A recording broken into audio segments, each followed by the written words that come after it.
Martha had worked at Rosie's Diner for 23 years. She knew every crack in the vinyl booths, every squeak of the coffee maker, every regular who walked through that glass door.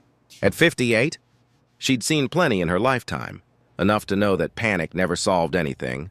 It was a Tuesday afternoon, the kind where autumn sunlight slanted through the windows just so, making the whole diner glow like an old photograph. Martha was refilling coffee for Mr. Chen when the man in the black ski mask walked in. He wore an expensive suit beneath that mask, she noticed.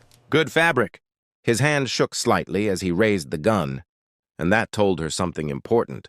He was more afraid than anyone else in that room. "Nobody move," he said, his voice cracking just a little.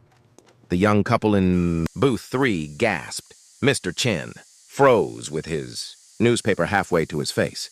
But Martha simply set down the coffee pot, wiped her hands on her apron, and looked at the masked man with the same steady gaze she'd given her own children when they'd made poor choices.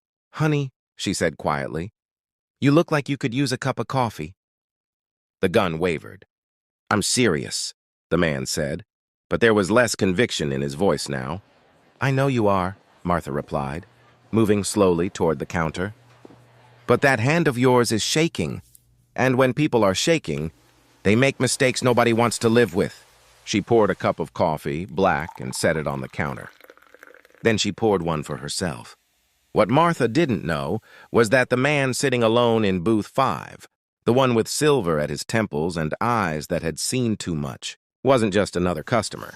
Vincent Castellano had come to the diner because he'd heard it was quiet, anonymous, a place where a man with his reputation could simply be alone with his thoughts. He'd been watching Martha for weeks now, actually.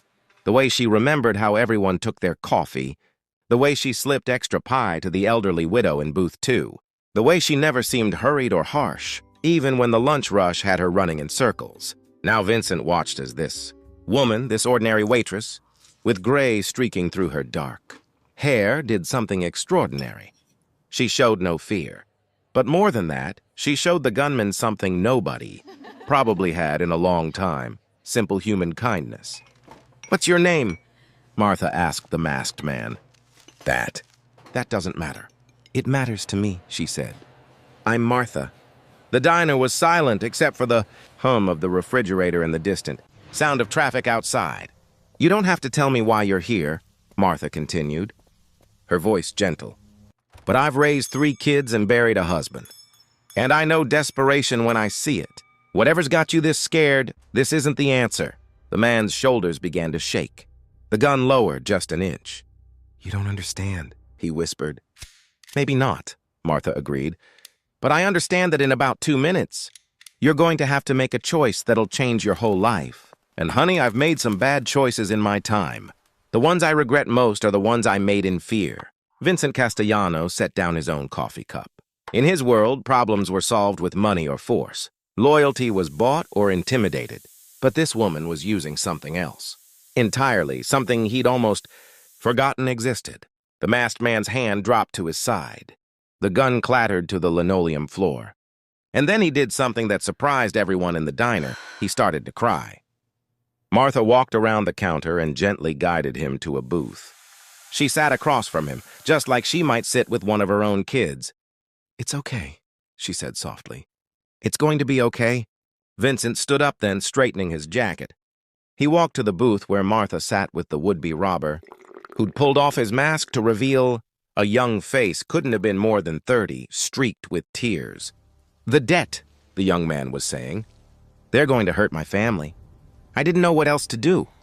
Martha looked up at Vincent, and something in her expression told him she recognized exactly what he was. In a neighborhood like this, you learn to spot the dangerous men, the ones with power. "How much?" Vincent asked simply.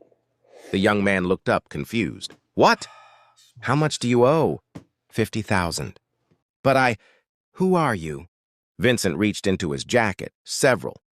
People flinched and pulled out a business card and a phone. He made a brief call, speaking in low tones, then ended it and looked at the young man. "It's handled. The debt is paid. You're going to get a call in about 10 minutes confirming it." He paused. "But you're going to do something for me in return." The young man nodded frantically. Anything, anything. You're going to go home to your family. You're going to get an honest job. And you're never going to forget what this woman did for you. Today. Vincent looked at Martha. She saw you as a human being when you'd stopped seeing yourself as one. That's worth more than $50,000. Martha met Vincent's eyes, and a silent understanding passed between them. Vincent left $300 bills on his table for a $12 meal and walked toward the door. He paused, turning back. "Martha," he said, "thank you for reminding me." "Reminding you of what?" she asked. "That there's more than one kind of strength in this world." After he left, after the young man had called the police on himself and confessed everything, they were lenient. Given the circumstances, after the other customers had left with their stories, Martha stood alone in the diner, wiping down tables as the sun set.